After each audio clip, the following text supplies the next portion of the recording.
Datsun റെഡിഗോടെ ഒരു ചെറിയ video ചെയ്യാൻ വിചാരിച്ചിരുന്നു. ഞാനിപ്പോൾ ഒരു സെക്കൻഡ് ഹാൻഡ് വണ്ടി എടുത്തിട്ടുണ്ട്. ഡാഡ്സൻ്റെ നല്ല വണ്ടിയാണ്, അത്യാവശ്യം സ്പേഷ്യസ് ആണ്, ഇഷ്ടംപോലെ സ്ഥലം ഉണ്ട് ഒരു ചെറിയ കാറാണെങ്കിലും. പിന്നെ മ്യൂസിക് സിസ്റ്റം വരുന്നുണ്ട്, AC വരുന്നുണ്ട്.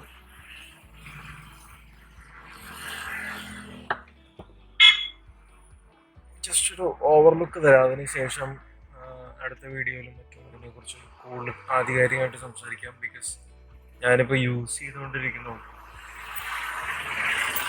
ഒരു 1-2 മാസം കഴിയുമ്പോഴായിരിക്കും ശരിക്കും എക്സ്പീരിയൻസ് കിട്ടുന്നത്. പക്ഷെ ഒരു സെക്കൻഡ് ഹാൻഡ് വണ്ടി എന്നുള്ള നിലയ്ക്ക് ഡാഡ്സൺ നല്ല ഓപ്ഷനാണെന്ന് എനിക്ക് തോന്നുന്നു. 1.5-2 ലക്ഷം രൂപയ്ക്ക് കിട്ടുവാണെങ്കിൽ നല്ലൊരു വണ്ടിയാണ്. ഇതിൽ സെൻട്രൽ ലോക്കിംഗ് സിസ്റ്റം ഉണ്ട്, മ്യൂസിക് സിസ്റ്റം ഉണ്ട്. പിന്നെ നമുക്ക് ഇതിലൊരു സ്പെഷ്യലായിട്ട് തോന്നിയത് ലൈറ്റ് അഡ്ജസ്റ്റ് ചെയ്യാനുള്ളൊരു ഓപ്ഷൻ ഇതിലുണ്ട്. ഹെഡ് ലൈറ്റിൻ്റെ ലെങ്ത് കൂട്ടാനും കുറയ്ക്കാനുള്ളത്, അതിൻ്റെ സ്വിച്ചാണ് ഈ കാണുന്നത്.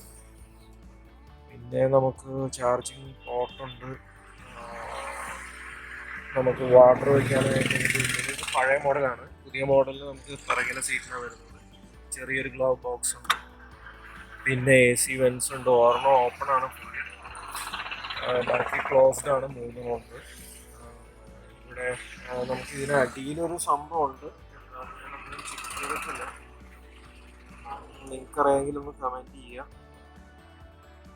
USB ഓപ്ഷൻസും പല ഓപ്ഷൻസും അതിൽ വന്നിട്ടുണ്ട്. പിന്നെ റിവേഴ്സ് പാർക്കിംഗ് ക്യാമറ ഉണ്ടായിരുന്നു, അത് സെറ്റ് ചെയ്താണ് ഓൾറെഡി. പ്രീവിയസ് ഓണർ സെറ്റ് ചെയ്തായിരുന്നു. അപ്പം ഞാനിപ്പോൾ തൃശ്ശൂരാണ് ഉള്ളത്. സംഭവം ഇതാണ്, വണ്ടി ലുക്ക് ആണ് ശരിക്കും പറഞ്ഞു കഴിഞ്ഞാൽ നല്ല ലുക്കുള്ള വണ്ടിയാണ്. ചെറിയ വണ്ടികളെ അപേക്ഷിച്ച് നോക്കുമ്പോൾ സാധാരണക്കാരെ സംബന്ധിച്ചിടത്തോളം നല്ലൊരു ഓപ്ഷൻ തന്നെയാണ്. പ്ലസ് എല്ലാ ഫെസിലിറ്റീസും ഉണ്ട്. ഡിക്കി സ്പേസ് അത്യാവശ്യം നല്ലോണം ഉണ്ട്.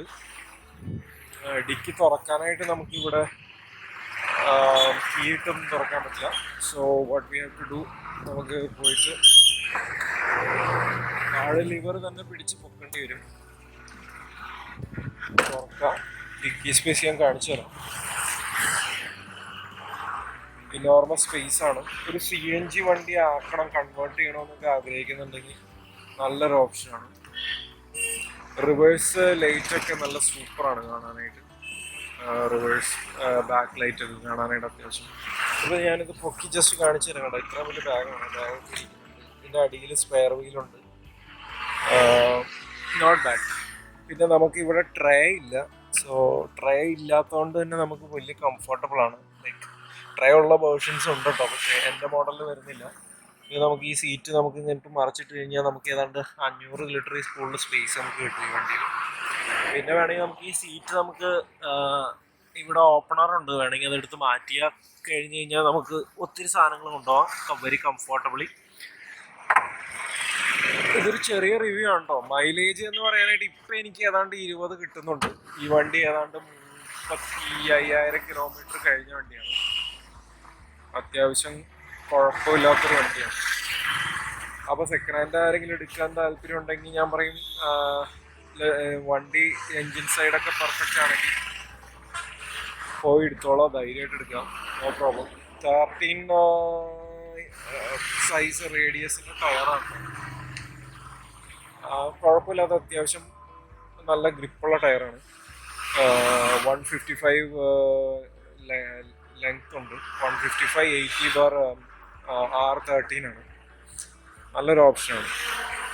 സോ എന്തെങ്കിലും ഡൗട്ട് ഉണ്ടെങ്കിൽ കമൻറ്റ് ഇടുക. എന്തെങ്കിലും ഇതിനെക്കുറിച്ച് കൂടുതൽ അറിയാൻ താല്പര്യം ഉണ്ടെങ്കിൽ just give me A comment. ഞാൻ അതിനെ റിപ്ലൈ ചെയ്യാൻ ശ്രമിക്കുക മാക്സിമം. സപ്പോർട്ട് ചെയ്യുക, ലൈക്ക് ചെയ്യുക, ഷെയർ ചെയ്യുക. Thank you.